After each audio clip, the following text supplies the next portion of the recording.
Taking a test can cause many people a lot of stress, but it doesn't have to.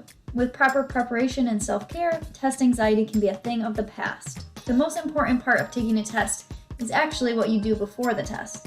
You want to study using multiple different methods for at least 7 days in advance. When you actually go to take the test, it's a lot like going to the movies.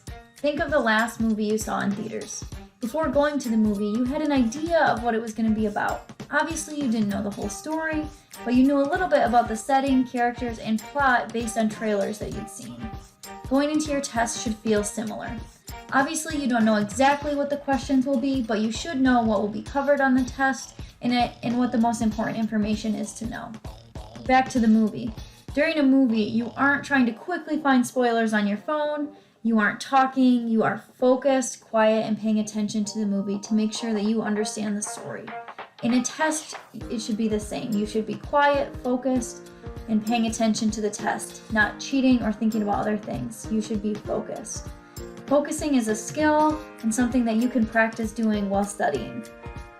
After you're done with the movie, you don't just forget about it and never think about it again. You discuss it with other people who have watched it, but not with people who haven't watched it yet, just like a test. If there's something in the movie you didn't understand, you make sure to get your questions answered through a fellow movie watcher or by looking it up online. And you tend to remember the storyline, especially if you know a sequel is coming out. After a test, you should do the same thing. Make sure that you ask questions about questions you didn't understand, and if you got something wrong, you make sure you understand why. You make sure to know the content so that you are prepared for the next exam. That was just a small glimpse into test taking. If you're interested in learning more about test taking or study strategies, reach out to your success coach.